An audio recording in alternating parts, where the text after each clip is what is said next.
what you think. If it's anything that pushes you into purpose, anything that you think needs to be changed or added, or you just never know what God's going to do. So there may be future books in the future that God's going to download through Sherry Kane. But thank you for purchasing it. I'm really excited. Hey, my AZN joined. So, like I was about to say, I didn't want to talk so much about the book today as I did about what's just been going on in Houston, Texas. Like, I am such a compassionate person. Let me turn this down because I can't even hear myself talk.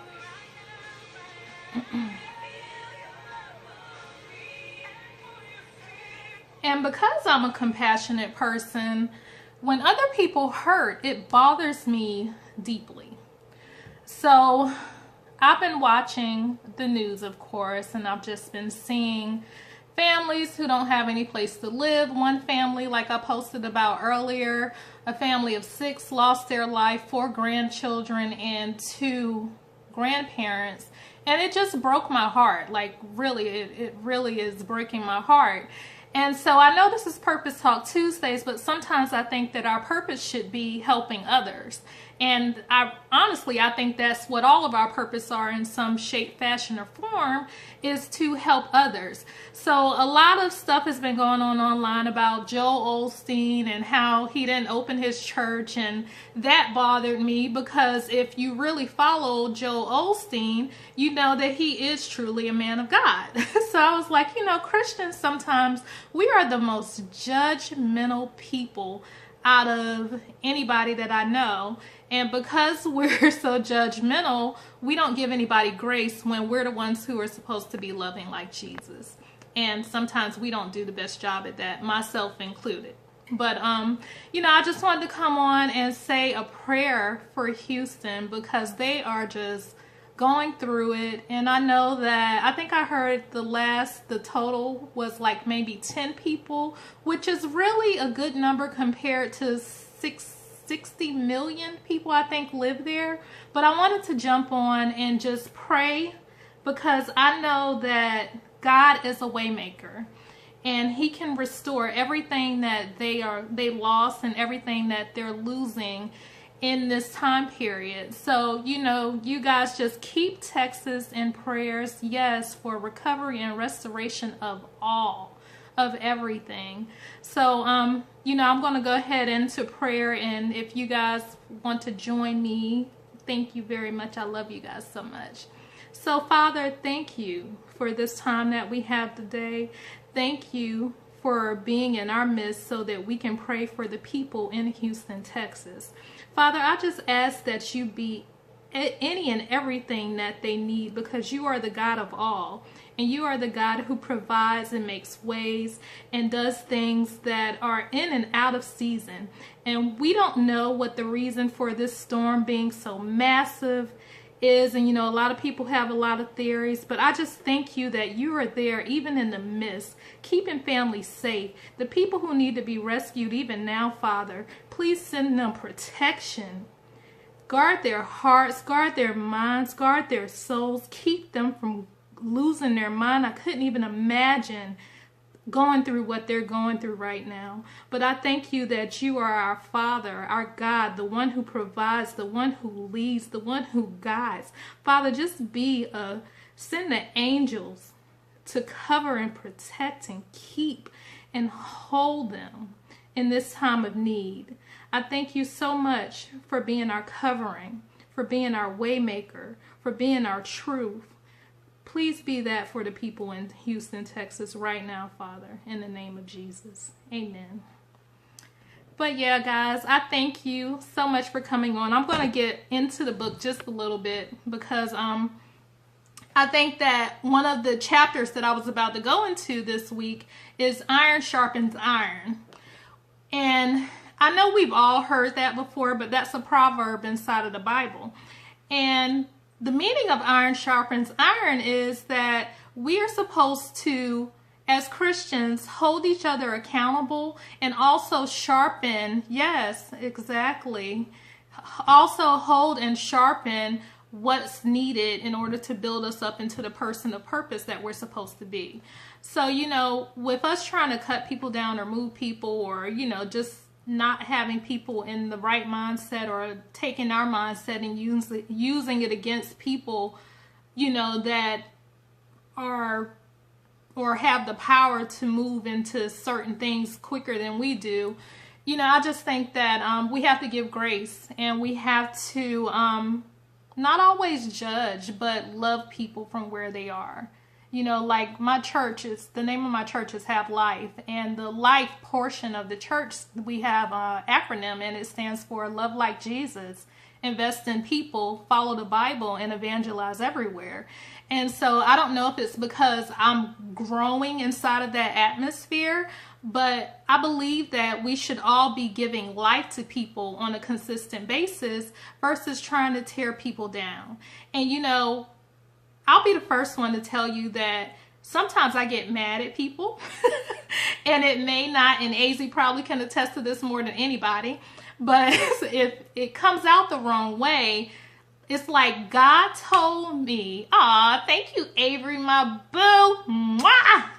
I love the kids. K-Strong, do you have any kids? But yeah, just keeping each other accountable for what it is that we need to have sharpened within us. And so, like, when I get angry, sometimes I don't react the same way. And I've been praying to God lately about me responding instead of reacting when I get mad.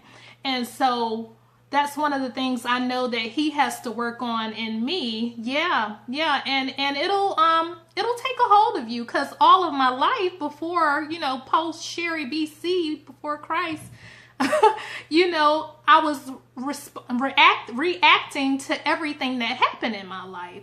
And so now God is teaching me to stop reacting and to respond. And not only to respond, that's right, Sherry BC, because there's another Sherry back in the day.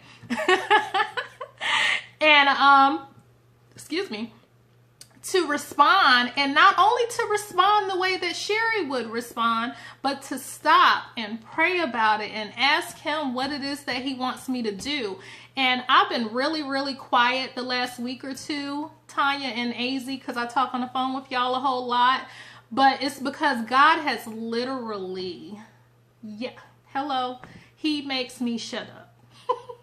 And he's holding me accountable for everything that I've been doing lately, because I feel like he's taking the crooked places and making them straight and putting me into a position and letting me know, okay, I'm about to take you somewhere, and that right there can't go where I'm taking you. That's right. Help us, Lord. So, you know, I know that we all react and we all get upset, but at the same time, I think that it's our job as Christians to speak life, to show love, to show compassion. You know, a lot of people are talking about Joel Osteen, but the real question is, what have you done? Have you sent $10 to the Red Cross, or, you know, Jamal Bryant, anybody who's raising money for them? Like, my job is matching at 3 times what we're giving. So, you know, I'm going to give through my job just because it's going to, you know, yield a bigger amount of money that goes down there. But, you know, a lot of people, they have a lot to say, but they don't, you know, they're not the first ones in line to step up. Like, how can you accuse Joel or this person or that person of anything, and you didn't do anything yourself as of yet? So, you know, we just have to watch what we say. And like Tanya always says, touch not my anointed. You have to watch when you're putting your mouth on God's people, because the Bible does say that every tongue that rises up, God will condemn. So I'm really, really careful, especially with people with high authority like that, of talking about them. I just kind of keep my thoughts to myself if it's not anything that needs to be said.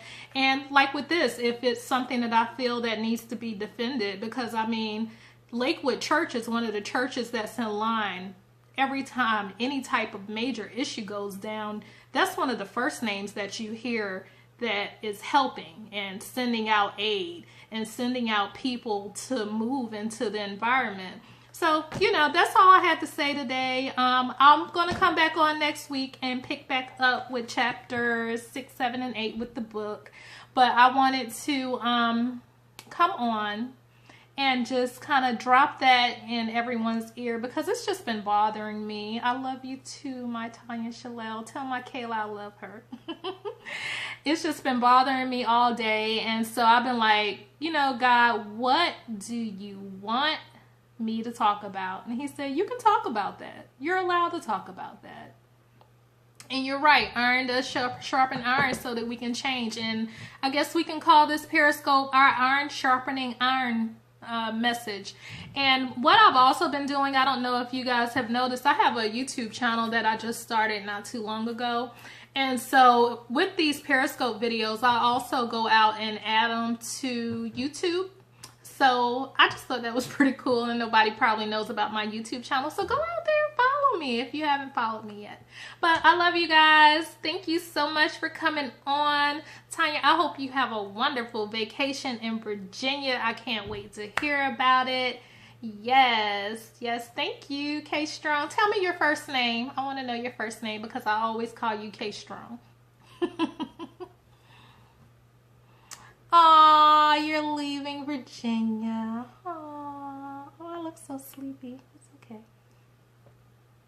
Well, oh, I know you don't want to leave. Are you ready to leave? You're welcome, my love. Total peace. That is God. That's a good point.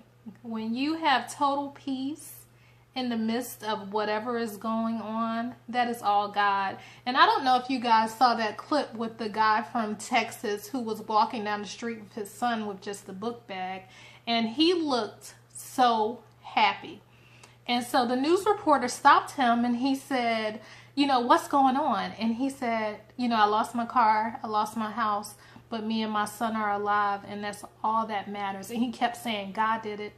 God did it. I was about to take off. This is my favorite spot right here, this couch. I was like, if he's, come on, God did it. You better say that on the news. But yeah, my heart goes out to them right now. So I couldn't even concentrate on talking to y'all about any points in this book. And instead talking about that our purpose is to help people. And right now, the people in Houston, Texas need help. So thank you, ladies. I really, really love you all. And I will see you all on next week. And yeah, I was too, K Strong. I really was. And you know, it's not enough of that. And sometimes, you know, people get out of perspective, especially, and sometimes it takes tragedy. And I hate to say that, but sometimes it takes God tearing up our world and pulling our world apart in order for us to realize that he is our help. For us to realize that he is where our help comes from. I mean, that's what he did to me. My entire world was torn apart because God was like, oh no, you're coming with me. And I have no idea long term who it is that I'm supposed to help or who these people are. But I can't wait to tell them how God took everything from me so that he could break me in order to become the person that he wanted me to be for them. So there we go. So that's what he's doing for all of us. I just pray that the people in Texas are just safe tonight and in the place that they need to be in. If there's still rescues going on, I almost just hate to cut on the news because it's just so sad. And yes, broken for his purpose. I was definitely broken for his purpose. But I thank you, ladies, again. You all have a magnificent night. And I will talk to you on next week. We will pick back up. I think we were in chapter 7, 8, and 9 of the book, The Will to Move, From Fear to Faith to Purpose. If you don't already have it, it is available on Amazon and Kindle. And you can go through my website, www.sherrykane.com, to get to it as well. So I thank you guys for coming on, and you have a wonderful night. I love you all with the love of God, and stay blessed. Love you, ladies. Bye.